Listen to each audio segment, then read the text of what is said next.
Bismillahirrahmanirrahim. Assalamualaikum warahmatullahi wabarakatuh. Waalaikumsalam warahmatullahi wabarakatuh. Innal hamdalillah nahmaduhu wa nasta'inuhu wa nastaghfiruh wa na'udzu billahi min syururi anfusina wa min sayyiati a'malina. May yahdihillahu fala mudhillalah wa may yudlilhu fala hadiyalah.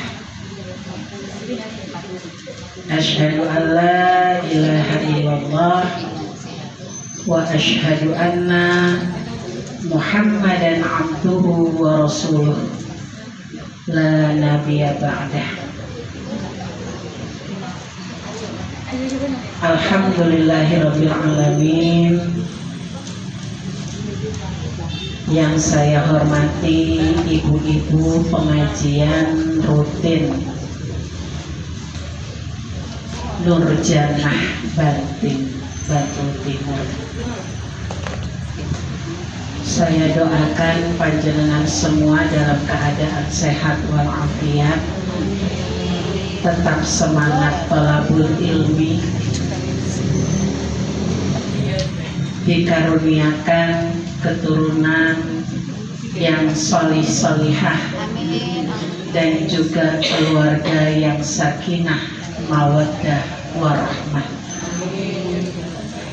Saya doakan Allah memudahkan panjenengan semua untuk bisa menuntut ilmu dengan meninggikan adab dalam menuntut ilmu.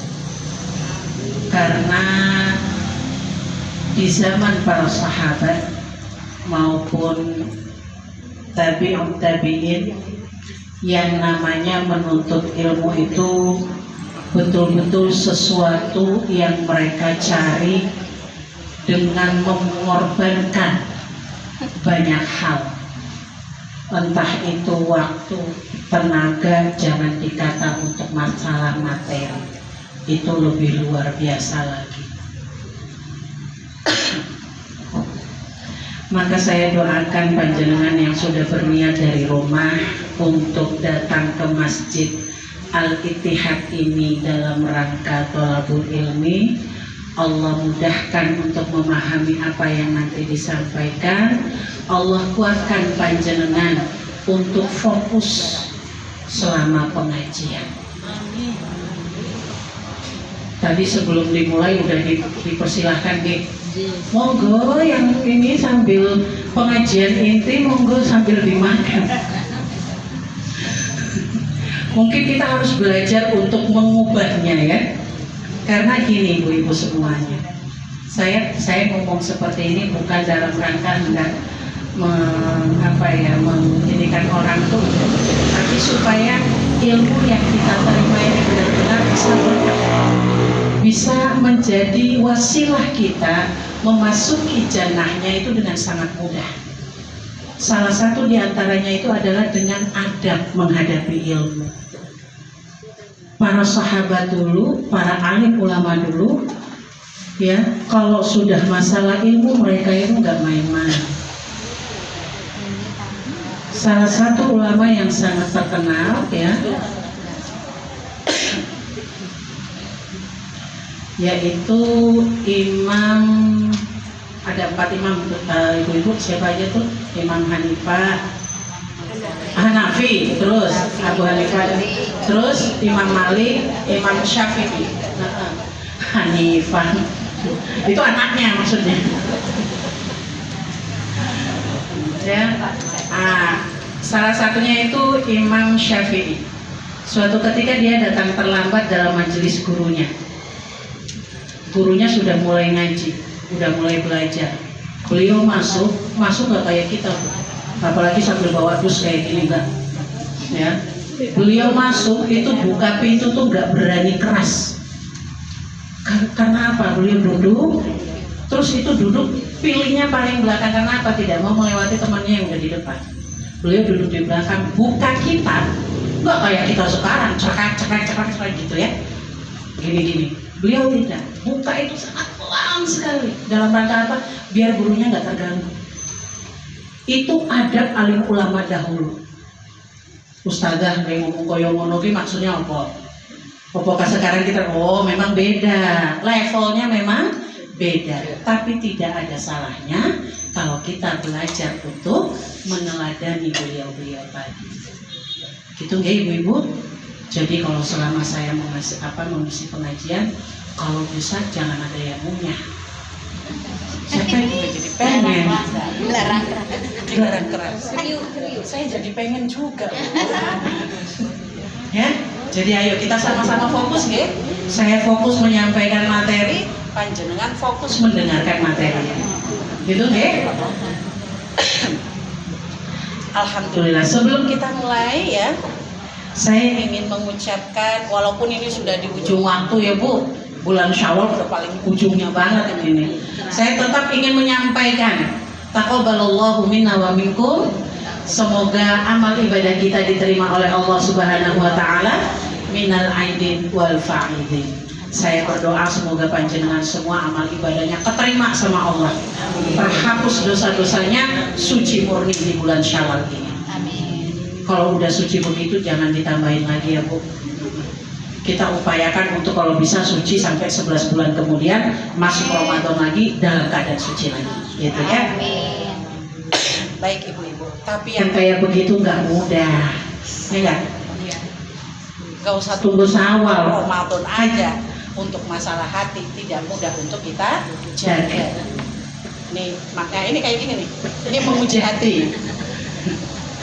Menguji hati benar. Ya, maksudnya gimana? Oke, begini. Oke. Ya. Digerak-gerak kayak gini. Oh, jadi pengennya saya sambil gini Bu ternyata. Ya, ini agak-agak ajaib juga ini ternyata baiknya ya. Oke. Jadi kita baru saja melalui yang namanya bulan Ramadan, kemudian bulan Syawal ya Bu. Bulan Ramadan kita itu seolah-olah sedang berpesta. Pesta kebaikan. Amal ibadah kita semuanya itu dilipat gandakan sama Allah pahalanya ya. Maka kita semua manusia-manusia ini, bahkan yang punya dosa banyak pun berlomba-lomba untuk bisa mendapatkan banyak pahala di bulan Ramadan. Yang tidak terbiasa muncul di masjid bulan Ramadan muncul, bahkan ikutan tarawih. Padahal di hari biasa, jangankan yang sunnah, yang wajib aja lewat, gitu kan? Tapi Ramadan memang punya daya tarik tersendiri.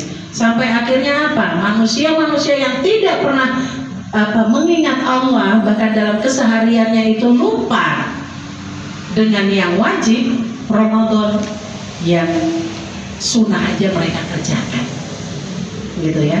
Kita merasa seolah-olah kayak ada yang tertinggal atau ada yang rugi kalau sampai melewati bulan Ramadan begitu saja tanpa amal ibadah. Maka yang namanya masjid di bulan Ramadan penuh ya, di yang namanya tilawah Quran itu ramai ya. Kemudian tarawih dilaksanakan oleh banyak manusia, masjid-masjid terlihat aktif gitu. Begitu masuk Syawal kembali ke fitri juga, masjidnya kembali sepi gitu kan, jamaahnya pada ngilang gitu. Tapi ya nggak apa-apa, memang itu sudah sunatullahnya ya. Karena apa? Kita merasa bahwa Syawal tidak seperti Ramadan. Ramadan banyak imbalan, ibaratnya gitu ya. Imbalannya banyak, jadi berlomba-lomba kita semuanya. Tapi ibu-ibu sekalian, justru disitulah ujiannya. Apakah kita ini beribadah, apakah karakter ibadah kita itu hanya karena kondisi Ramadan, ataukah memang itu menjadi karakter kita sehari-hari? Disitulah ujiannya. Saat kita ditinggalkan oleh Ramadan, apakah gempitannya Ramadan itu tetap membersamai hari-hari kita, ataukah dia ikutan pergi meninggalkan kita? Yang tadinya udah rajin untuk tilawah, begitu Syawal ya hilang juga tilawahnya, ya kan? Nah, ibu-ibu sekalian, hal-hal yang seperti inilah yang terkadang itu yang saya sebut sebagai apa? Ujian hati. Ujian hati di mana kita itu bisa istiqomah atau enggak. Ya, saat bulan Ramadan itu kita kuat ibadahnya, bagaimana kalau tidak Ramadan? Maka boleh saya katakan dia sebagai kondisi yang ideal atau tidak ideal. Kenapa kok bisa Ramadan kondisi ideal? Ya, semua orang secara sadar gak mau berantem karena ingat lagi puasa. Gak mau ngegibah karena apa? Tahu lagi puasa. Maka orang punya rem sendiri, gitu. Tapi begitu Syawal selesai Ramadan, orang kehilangan remnya, kembali ke kondisi biasa. Disitulah ujiannya. Apakah kita tetap bisa istiqomah menjaga hati kita untuk tetap taat pada perintah Allah, ataukah kita ikut-ikutan untuk kembali biasa lagi.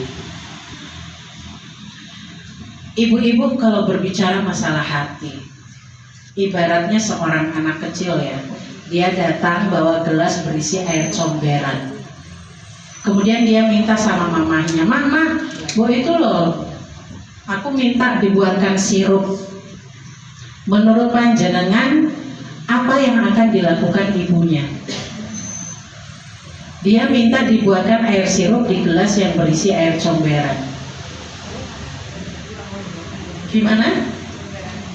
Air comberannya dibuang, cuci gelasnya, baru dibuatkan sirup. Ibu-ibu, kita melalui Ramadan dengan tekad untuk membersihkan hati kita kembali ke fitrah. Tapi ketika di dalam hati kita masih ada kerak-keraknya, maka keinginan untuk kembali ke fitrah itu belum tentu bisa terwujud. Kerak di dalam hati kita apa?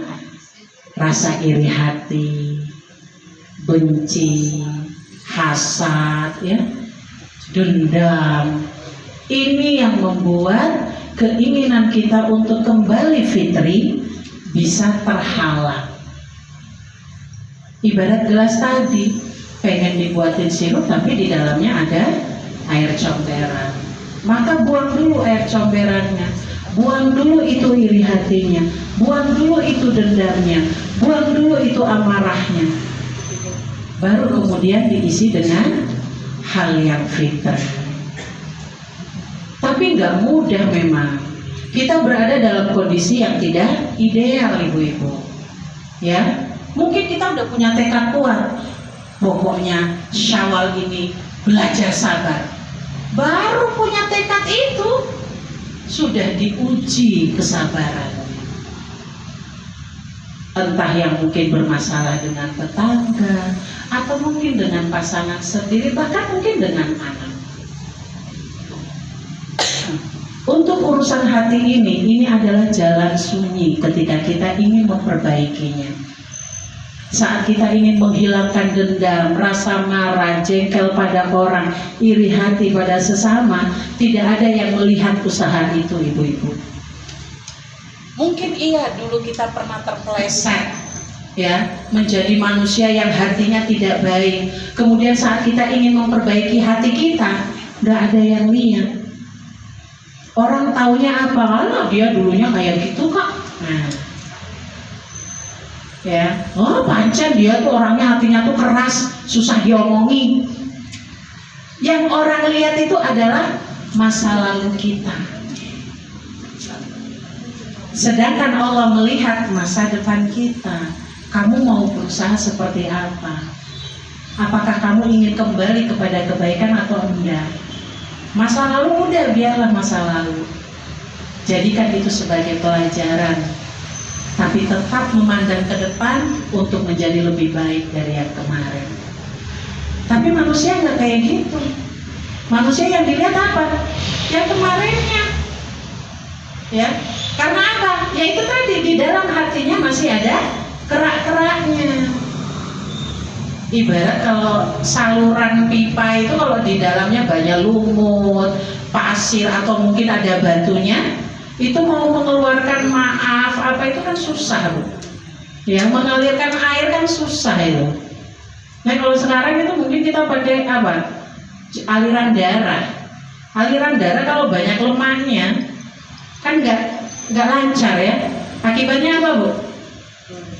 Gampang stroke, ya kan? Nah itu.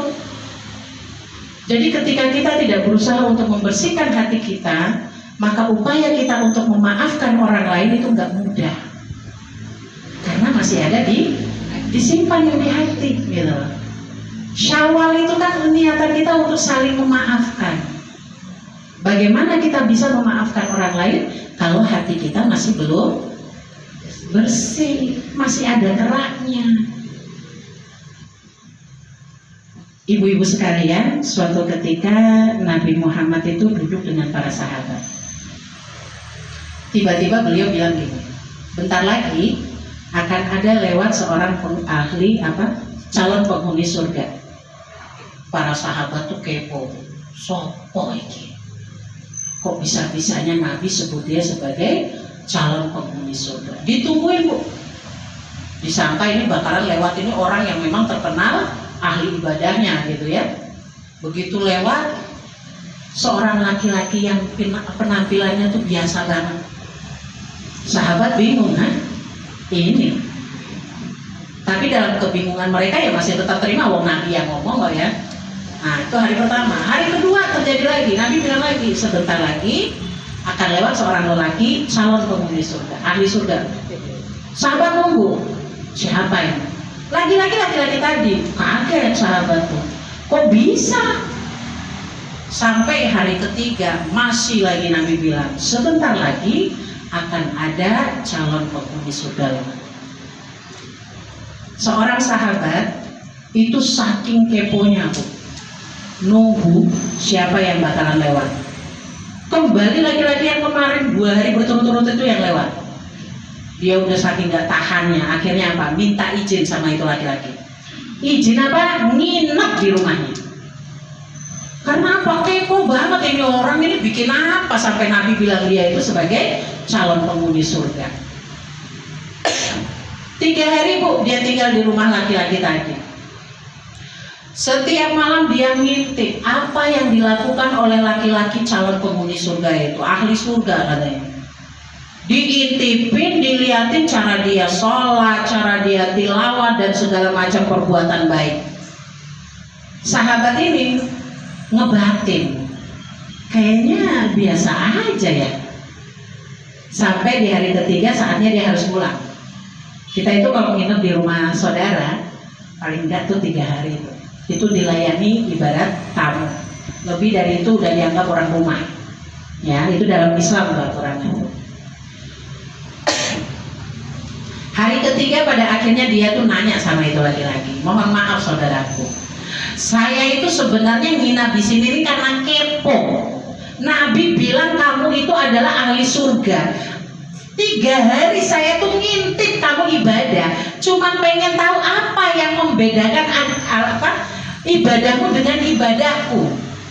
Yang sampai Nabi itu bilang kamu tuh sebagai ahli surga. Tapi saya lihat kayaknya biasa aja, sama dengan yang saya lakukan. Terus di bagian apa yang membuat engkau menjadi ahli surga?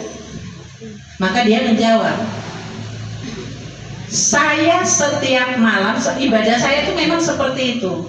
Tapi setiap malam saya berusaha untuk memaafkan semua orang yang berhubungan dengan saya. Saya berusaha untuk membersihkan hati saya dari yang namanya iri hati, dendam, amarah, dan segala yang merusaknya. Jadi urusan hati. Saya maafkan semua kesalahan orang yang mereka itu menyakiti saya. Hanya urusan memaafkan bisa disebut sebagai ahli surga. Kok iso? Betul. Masalah hati. 3 orang laki-laki yang merasa diri mereka sebagai ahli ibadah. 1, ibadahnya sedekah. 2, ibadahnya sholat. Yang ketiga, ibadahnya itu apa? Jihad fisabilillah, perang. Tapi ketika berdiri di hadapan Allah, tiga-tiganya masuk neraka.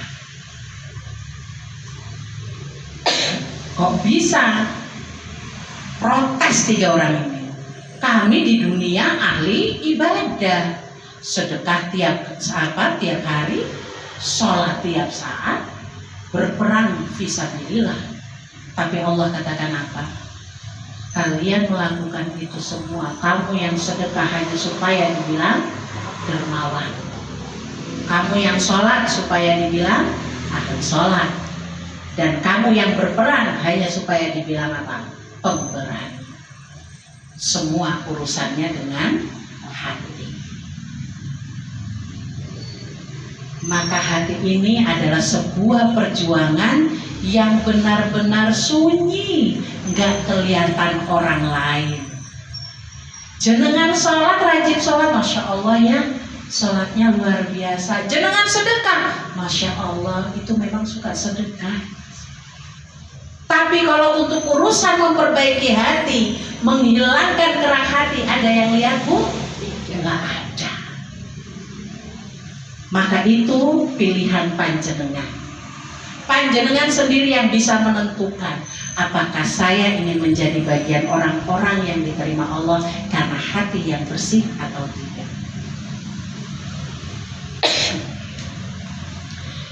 Ibu-ibu yang dirahmati Allah, kalau untuk urusan hati ini, selain untuk diri sendiri, terkadang itu juga mempengaruhi sikap kita kepada orang lain, kepada menantu kita, ya kan? Kepada suami kita. Hati lagi nggak nyaman diajak bercanda, kira-kira jenengan masih suka kan? Udah enggak, apa sih? Nah, kan gitu. Tapi kalau hatinya lagi baik, orang merengut aja, Masya Allah, kok merengut ada apa sih? Gitu. Itu kalau hati kita lagi nyaman, Bu. Orang lain merengut bisa kita ajak untuk kenapa? Kok merengut aja, Bu, senyum gitu. Tapi coba kalau hati kita lagi nggak baik, orang lain ketawa, kita emosi, gitu. Maka memang segala yang kita lakukan ini diawali dari hati. Gitu, ya. Saya berdoa betul Bu Ibu, dan saya sendiri juga lagi berjuang ini Bu. Untuk urusan hati nggak mudah Bu. Lagi jalan di jalan ya bawa motor, ada yang lewat rada kenceng aja, alah mentang-mentang motor bagus. Kadang kita apalagi pegang HP, anak datang, ini nggak kayak gitu bikinnya. Apaan sih? Perasaan gaya banget, paling ngerti itu. Untuk urusan hati ini nggak mudah Bu. Ya, kita bisa menutupinya dengan senyum, tapi hati ini nggak bisa gitu. Ya, Nabi pernah bukan Nabi, tapi ini ada yang bilang itu tuh bagian dari hadis, tapi sebenarnya bukan hadis ya.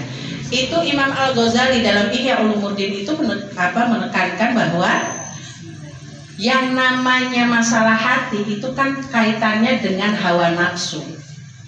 Orang sering mengatakan gini, jihad terbesar itu adalah jihad melawan hawa nafsu.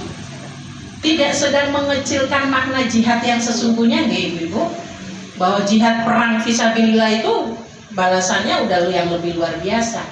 Tapi untuk zaman sekarang, namanya jihad hati melawan hawa nafsu itu nggak main-main. Ujiannya luar biasa, ya. Coba kita perhatikan tantangan hati zaman sekarang ada 3 paling menggantung. Yang pertama itu hasad digital Ibu-ibu. Apa hasad digital itu? Yaitu kita itu saking seringnya akrab dengan media sosial, kita lebih mudah sekarang melihat kehidupan orang lain. Ya, bagaimana kondisi orang lain, wah penak banget ya kehidupannya, nyaman, udah bahagia, keluarga rukun segala macam. Kita jadi sering membandingkan mereka dengan kita, kondisinya.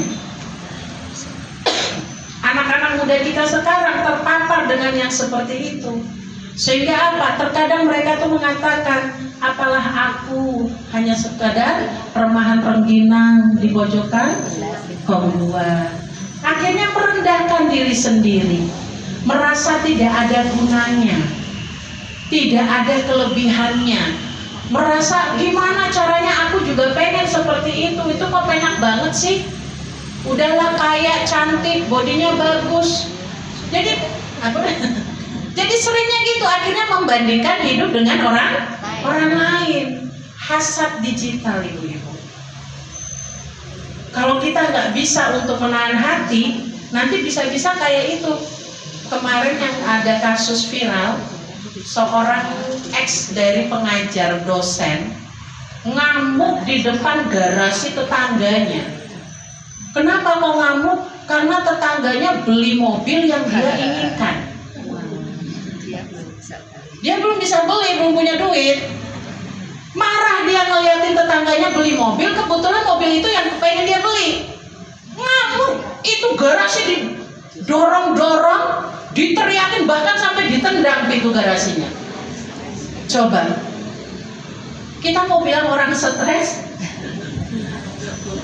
Itu kondisi dia saat itu. Karena apa? Ketidakmampuan mengelola hati. Bersyukur panjenengan berada dalam lingkungan orang-orang yang mau ngaji. Ngaji ini betul-betul menyelamatkan, ibu-ibu, ya. Bukan berarti orang ngaji itu udah orang yang sempurna tuh, enggak. Betul ya, Bu? Kayaknya pengalaman tenan ini. Iya. Reality. Realita. Ya. Orang yang sering ngaji bukan berarti orang yang sempurna, tapi mereka yang selalu berusaha memperbaiki diri, gitu. Oleh karena itu, bersyukur, ya. Jenengan tuh kalau bisa sering-sering mendoakan. Ini yang sering bawa mic kayak begini nih, ya Bu. Gendong sendiri. Jenengan udah pulang ya, beliau masih beresin, ya. Ini kalau jenengan tahu pahalanya, yakin jenengan rebutan mau bawa ini pulang. Ya, nanti banyak yang mau. Ya, ini pahalanya besar loh ini nih. Kadang orang melihatnya cuman biar ini sendiri lah dia bisa. Enggak, Bu. Ini peluang kebaikannya luar biasa ini. Jenengan menyiapkan snack, itu peluang pahala yang besar.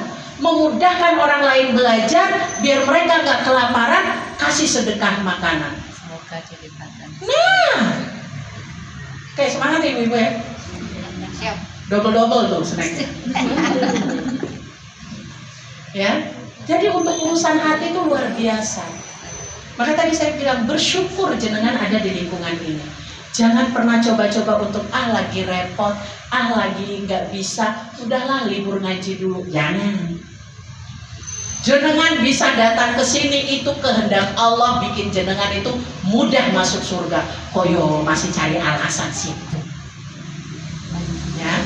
Pokoknya udah setiap hari Jumat jam 4 sore saya sudah punya jadwal tetap. Wes gitu aja. Enteng insya Allah. Orang lain pun akhirnya tahu, oh kalau sudah hari Jumat nggak usah direpotkan. Beliau sudah punya jadwal tetap. Itu, ya. Itu yang pertama ibu-ibu ya, hasad digital. Jadi hati-hati untuk tidak supaya kita nggak seperti itu ex ibu dosen itu. Udah banyakin ngaji, ya. Biar apa? Ngeliatin tetangga bawa motor baru, kulkas baru, TV baru, kita tetap bahagia. Jangan sampai ngamuk depan rumah orang. Yang kedua ibu-ibu, tantangan hati kita, ya. Kalau tadi hasad digital, yang kedua adalah apa? Gosip digital, gibah digital.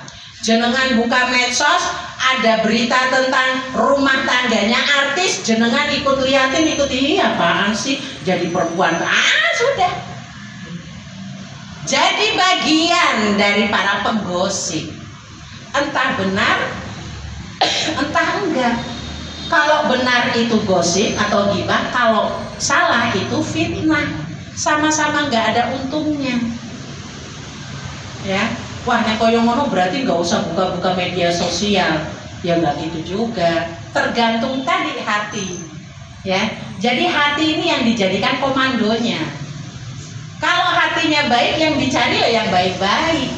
Kalau hati hatinya nggak baik, ya yang ada gosip-gosip ya, gibah-gibah internasional itu yang dicari. Gitu nggih? Tuh yang kedua. Yang ketiga, haus pengakuan alias ria online. Opo wae cekrek nggak ada kebutuhannya. Pokoknya tampilkan di story. Akhirnya apa? Karena tidak ada yang bisa ditampilkan lagi. Kita mengeluh, kita marah, kita gosip ya di online. Ya. Jadi ini hati-hati. Punya prestasi, semua kembalikan pada Allah. Alhamdulillah ya. Saya dulu Bu, waktu masih jadi ibu rumah tangga, ngurus anak-anak, sekarang ibu rumah tangga profesional. Maksudnya waktu itu masih full time ya. Jadi sehari-hari urusannya dengan anak doang. Itu nggak ada ceritanya upload story, kosong story saya. Tapi begitu jadi penceramah, kata abang saya, hari-hari ngeliatin mukamu terus katanya. Ada aja, beginilah, begitulah gitu. Story ada semua di-storykan. Kata saya, Bang, story saya itu dalam rangka personal branding. Ya. Biar apa? Jamaah ngerti apa yang dilakukan ustadzanya. Lagian yang belum tahu kalau saya penceramah jadinya ngerti kalau saya penceramah. Gitu. Jadi ada tujuan. Terkadang kita tuh gak punya tujuan. Akhirnya apa? Segala macam dipoto, di-upload. Hanya supaya apa? Kelihatan kalau masih hidup. Soalnya kalau nggak upload story nanti dikira udah apa? Pingsan kali ya. Gitu. Maka ibu-ibu disinilah perlunya kehati-hatian dalam mengelola hati agar tidak terkait dengan 3 hal ini tadi. Hasad digital, gosip digital, kemudian apa? Pengakuan atau riak digital. Hati-hati terhadap hati, kalaupun masih ada kerak-keraknya, yuk semangat memperbaiki diri. Ya, semangat untuk membersihkannya, gitu ya. Karena Allah katakan dalam Quran surat Asy-Syu'ara ayat 88 sampai 89 bahwa nantinya yang Allah terima adalah mereka yang apa? Yauma la yanfa'u malun wala banun illa man atallaha biqalbin salim. Jadi ketika manusia itu datang pada hari ketika tidak lagi berguna yang namanya harta dan anak-anak, kecuali orang-orang yang menghadap Allah dengan hati yang bersih. Maka menjaga hati tetap bersih adalah ujian sesungguhnya setelah Ramadan. Saya doakan semoga Allah memberi kekuatan kepada panjenengan semua untuk bisa tetap bersih hati setelah Ramadan. Amin. Oke. Maka itu saja ibu-ibu untuk hari ini ya. Kita punya satu tekad membersihkan hati dari kerak-kerak ketidakbaikan. Oke? Pokoknya usaha, Bu. Seperti yang pernah saya sampaikan, orang bertakwa itu bukan orang yang sempurna, tapi orang yang gak sempurna, namun dia selalu mengharapkan ampunan Allah. Apakah orang bertakwa gak pernah marah? Bisa jadi sering marah, tapi dia berusaha kembali pada Allah, terus mengingat Allah. Gitu nggak ibu-ibu? Alhamdulillah. Maka untuk hari ini saya ingin memberikan panjenengan oleh-oleh sebelum pulang. Latihan nanti di rumah ibu-ibu ya. Pokoknya kalau sampai setelah ini masih ada hati kita yang mungkin tidak nyaman dengan orang lain, belajar untuk dimaafkan. Itu yang pertama, memaafkan, belajar memaafkan. Kemudian yang kedua apa ibu-ibu? Latih memberi pikiran kita dengan nutrisi yang baik. Ya, terkadang bukan karena orang lain jahat, tapi karena pikiran kita sendiri gitu, yang membesar-besarkan masalah. Ya, jadi belajar untuk apa? Memberi nutrisi yang baik. Cari alasan yang positif ketika kita melihat orang lain melakukan sesuatu yang kurang tepat. Dan yang ketiga adalah apa? Belajar mendoakan orang-orang yang menyakiti kita. Oke? Belajar. Tidak mudah ibu, nggak mudah. Kita disakiti kok terus kita doakan. Wong ini kayak saya tuh dibentak orang bu, di toko jam ya, saya dibentak. Sudah ngerti nggak boleh ini? Akhirnya apa yang saya lakukan bu? Nggak langsung saya doakan. Mau ngabot lah. Pas saya mau pulang dia dengan bilang, besok lagi kesini ya bu. Kata saya, enak memang kalau nyuruh kasih tips gampang, mendoakan.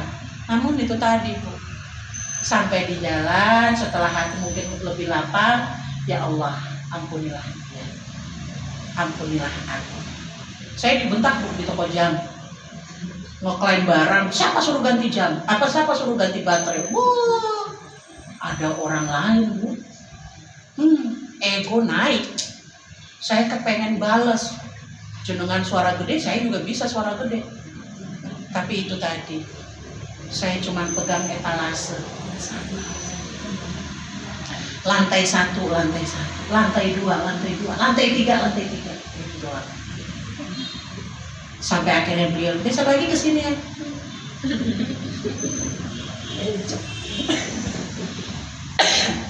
Saya nggak langsung mendoakan, masih. Tapi begitu di jalan baru setelah hati udah rodo legaan, baru ya Allah ampunilah kami, ampunilah dia. Gitu kan? Orang takwa bukan berarti yang terus dia sempurna semua, enggak. Gitu ya? Orang rajin ngaji bukan berarti mereka yang tidak pernah marah, enggak. Tapi kita yang selalu ingat Allah begitu melakukan kesalahan, ingat Allah, istighfar, minta ampun pada Allah. Gitu ya ibu-ibu. Mudah-mudahan bermanfaat. Apa yang saya sampaikan, apabila ada kurangnya mohon maaf. Demikian yang bisa saya sampaikan. Aku qouli hadza astaghfirullahaladzim wa astaghfirukum. Billahi taufiq wal hidayah. Assalamualaikum warahmatullahi wabarakatuh. Waalaikumsalam warahmatullahi wabarakatuh.